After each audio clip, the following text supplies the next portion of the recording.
तो कहीं भी रह लेंगी। सुनीता अपने इकलौते बेटे राजीव और पति मोहित के साथ रहा करती थी। राजीव ने पूरे घर को अच्छे से संभाल रखा था। राजीव की अब शादी की उम्र हो गई थी, इसलिए सुनीता अपने पति मोहित के पास जाकर कहती है, सुनिए जी, मैं क्या कह रही थी कि अब तो हमारा बेटा बड़ा हो गया है, समय रहते अब हमें उसके हाथ पीले कर देने चाहिए। वैसे भी हम कब तक है कब तक नहीं ये तो बस भगवान जानता है। हाँ, तुम सही कह रही हो सुनीता। शाम को जब राजीव आएगा तब हमें उससे इस बारे में बात करनी चाहिए। सुनीता और मोहित आपस में बात करने के बाद अपने अपने कामों में व्यस्त हो जाते हैं। शाम को जब राजीव घर आता है तब मोहित और सुनीता राजीव के कमरे में जाते हैं। आ गया बेटा, मुझे तुझसे एक जरूरी बात करनी है। हाँ पापा, कहिए ना, क्या बात है? वो बेटा, हम सोच रहे हैं कि अब तेरी उम्र बढ़ती जा रही है और तेरे साथ साथ हमारी भी उम्र बढ़ती जा रही है। और देख ना, तेरी माँ से अब इस घर का काम भी नहीं होता, इसलिए तेरी माँ और मैं सोच रहे हैं कि क्यों ना तेरे हाथ पीले करवा दिए जाए। क्या मतलब? मतलब ये कि हम तेरी शादी करवाना चाहते हैं बेटा। अगर तुझे कोई लड़की पसंद है तो तू हमें बता दे, हम तेरी शादी उससे करवा देंगे। नहीं माँ, मुझे कोई लड़की पसंद नहीं है। आपको जहाँ सही लगे मैं शादी करने को तैयार हूँ। और वैसे भी आप दोनों मेरे लिए कुछ गलत थोड़ी ना सोचेंगे।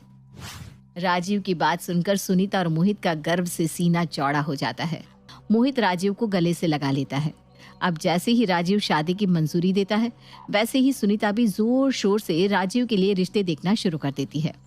पर सुनीता को कोई भी लड़की ऐसी नहीं मिलती जो उसे पसंद आए। ऐसे ही एक दिन सुनीता अपनी बहन सुमित्रा को कॉल करती है।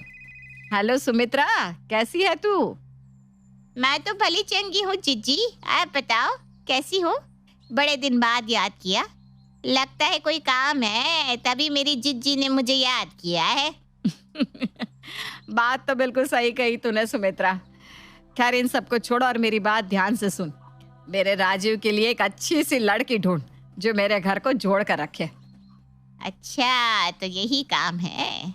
अरे जीजी, अब आप बेफिक्र हो जाओ और अपने बेटे की शादी करवाने की तैयारी करो बस। अरे पर बिना लड़की मिले मैं शादी की तैयारी कैसे कर लूं? जीजी, आपने अपनी छोटी बहन को लड़की देखने का काम दिया है, यूं समझ लो लड़की मिल गई। अब मैं आपके घर चाय नहीं बल्कि मिठाई खाने आऊंगी। इतना बोलकर सुमित्रा फोन काट देती है और अगले कुछ दिन बाद ही सुमित्रा अपनी बहन के घर आती है। जीजी, कहाँ हो आप? सुमित्रा की आवाज सुनकर सुनीता बाहर आती है और अपनी बहन को देखकर बहुत खुश हो जाती है। अरे सुमित्रा, तू यहाँ? हाँ जीजी, मैं यहाँ। मैंने आपको क्या कहा था कि अब अपने बेटे की शादी की तैयारी करो, क्योंकि मैं आपके घर खाली हाथ नहीं बल्कि एक अच्छा सा रिश्ता लेके ही आऊंगी। और देखो, मैंने हमारे राजीव के लिए एक बढ़िया सी लड़की देख ली है। सुमित्रा के मुंह से बात सुनकर मानो सुनीता की खुशी का ठिकाना नहीं रहता और वो सुमित्रा को बिठाकर उसका मुंह मीठा करवाती है। जिसके बाद सुमित्रा पूजा नाम की एक लड़की की फोटो दिखाती है। देखो जीजी, पूजा नाम है लड़की का, और खुशी की बात यह है कि जैसा नाम है लड़की का वैसी ही खुद भी है ये। बाकी आप बता दो, अगर आपकी तरफ से हाँ है तो मैं बात आगे चलाती हूँ।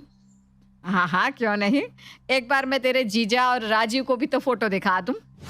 इतना बोलकर वो फोटो लेकर मोहित के पास जाती है और पूजा की फोटो दिखाती है। लड़की तो सही लग रही है, बाकी सामने से देखने पर पता चलेगा।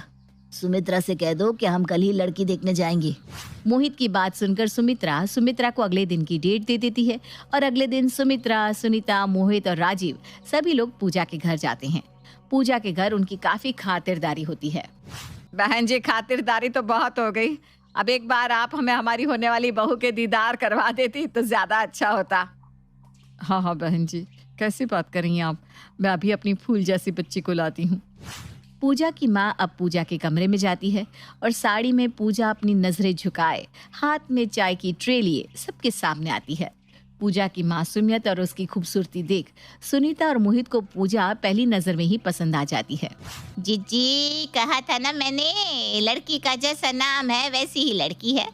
खुद ही देख लो, कितनी सिंपल और सोबर है लड़की। हाँ सुमित्रा, तू सही कह रही है। लड़की तो बहुत अच्छी है, बस राजीव को पसंद आ जाए। बहन जी, पूछ लीजिए आपको जो भी पूछना है। मेरी बेटी बहुत ही पढ़ी लिखी भी है, संस्कार तो कूट कूट कर भरे हैं इसमें।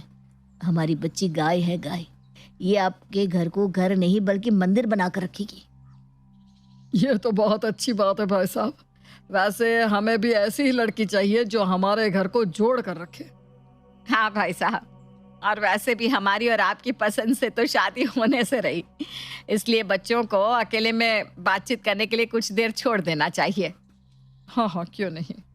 इतना बोलते ही अब पूजा की माँ पूजा और राजीव को एक कमरे में भेज देती है। तो क्या पूछना चाहती हो?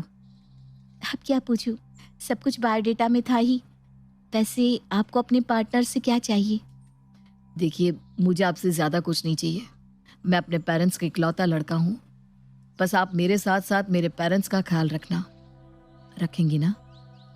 मैं आपके घर में आपकी अर्धांगिनी बनकर आऊंगी, इसलिए आपके सभी सुख दुख मेरे होंगे। अब जब सुख दुख मेरे होंगे तो मम्मी पापा भी मेरे ही हुए ना। पूजा की बात सुनकर राजीव के चेहरे पर एक मुस्कान आ जाती है। उसे जैसी लड़की चाहिए थी वैसी लड़की मिल चुकी थी। कुछ देर बातचीत होने के बाद राजीव और पूजा सभी के पास आते हैं और इस शादी के लिए हाँ कर देते हैं। कुछ ही दिनों में उन दोनों की शादी हो जाती है। शादी के बाद पूजा अपने घर की जिम्मेदारियों को संभाल तो लेती है, लेकिन कहते हैं ना कि हर चमकती चीज सोना नहीं होती। ठीक उसी तरह सुनीता के घर का हाल था। ऐसे ही एक रात पूजा अपने कमरे में राजीव के आने का वेट कर रही थी और जब राजीव आता है तो पूजा राजीव से कहती है, सुनिए ना, मैं क्या कह रही थी कि इस घर के कमरे कुछ ज्यादा ही छोटे नहीं है? मतलब देखो ना, हमारा घर इतना छोटा सा है और घर में सामान कितना सारा। क्यों ना हम इस घर को बेचकर कहीं बाहर घर ले ले, बड़ा वाला। तुम्हारा दिमाग तो ठीक है, मेरा बचपन इस घर में बीता है और तो और ये पापा ने बड़ी मेहनत से बनाया है। ना तो मैं इस घर को बेचूंगा और ना ही इस घर से जाऊंगा। तो हम इस कबाड़ खाने में ही रहेंगे? अरे मैंने भी तो अपना घर छोड़ा है। देखो पूजा, मैं यहाँ से कहीं नहीं जाऊंगा, बात यहीं खत्म, समझी तुम? राजीव गुस्से में वहां से बाहर निकल जाता है, पर राजीव के इस बर्ताव से पूजा को बहुत गुस्सा आता है। समय बीतता है और एक दिन जब सभी खाना खा रहे थे तभी एक बार फिर पूजा सभी के सामने कहती है, माँ जी, बाबूजी, मैं क्या कह रही थी कि क्यों ना हम इस घर को बेचकर कहीं और चले। सभी खाना खा रहे थे पर पूजा की बात सुनकर सभी खाना खाना छोड़ देते हैं और पूजा की तरफ देखने लगते हैं। मैं ये बात इसलिए कह रही हूँ क्योंकि ये घर काफी छोटा है और इसमें सब कुछ हो नहीं पा रहा है। मैंने तुमसे कहा था ना, इस बारे में बात आगे मत करना।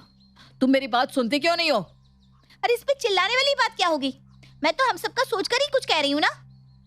अभी इस घर के बारे में सोचने के लिए मम्मी पापा है, इसलिए तुम अपना मुंह बंद रखो। हाँ हाँ, क्यों नहीं। अरे आज तक अपना मुंह बंद ही तो रखती आई हूँ मैं। मम्मी पापा का क्या है, वो तो आराम से अपने कमरे में रहते हैं। परेशानी तो हमें आती है। कल को हमारी फैमिली होगी तो हम बच्चों को अपने कमरे में रख देंगे और हम दोनों हॉल में सो जाएंगे, ठीक है ना? क्योंकि मम्मी पापा को तो कोई दिक्कत नहीं आनी चाहिए, उन्हें उनका कमरा मिलना चाहिए। ठीक है, हम बाहर रह लेंगे, खुश। पूजा ये बात बोल ही रही थी तभी राजीव गुस्से में उसके ऊपर हाथ उठा देता है और खाना वहीं छोड़कर चला जाता है। पूजा भी रोते हुए वहां से अपने कमरे में चली जाती है। घर का ऐसा माहौल देख सुनीता और मोहित की आंखों से आंसू बंद होने का नाम ही नहीं ले रहे थे। अजय, आप चुप हो जाइए। क्या हो गया अगर बहू ने ऐसा बोल दिया तो? ऐसे भी बहू सही तो कह रही है। आखिर ये घर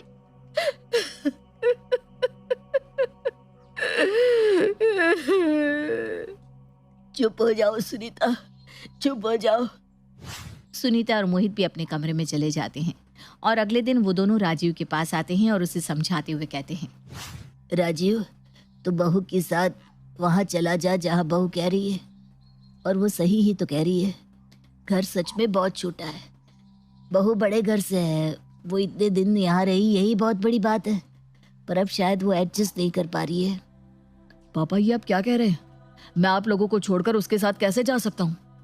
बेटा, ये बहुत छोटी जगह है, तुम लोग यहाँ मत रहो, क्योंकि मैं नहीं चाहती कि तेरे और बहू के बीच कोई दरार आए। वैसे भी हम नहीं जानते कि हम कितने साल और जीने वाले हैं। बेटा तू जा, तुझे अपनी पूरी जिंदगी बहू के साथ बितानी है, इसलिए तू बहू की बात मान और यहाँ से चला जा। तेरे सिर्फ यहाँ से जाने से तेरा और हमारा रिश्ता खत्म थोड़ी ना हो जाएगा। जा बेटा जा, तुझे तेरे बूढ़े माँ बाप की कसम। अपनी माँ की बात सुनकर राजीव अपनी माँ और पापा के गले लगकर बहुत रोता है, पर आखिरकार वो पूजा के साथ अपनी माँ का घर छोड़कर चला जाता है। बेटे के जाते ही मोहित दरवाजे पर ही घुटने के बल बैठकर फूट फूट कर रोने लगता है। उसे समझाते हुए सुनीता कहती है, बस भी कीजिए, बेटे बहू का जाना जरूरी था, क्योंकि उसको अपनी आगे की जिंदगी हमारे साथ नहीं बल्कि बहू के साथ बितानी है। हमारा क्या है, हम आज है कल नहीं। उसकी बात सुनकर मोहित सुनीता को गले से लगा लेता है और फूट फूट कर रोने लगता है। इस तरह एक माँ बाप से एक बेटा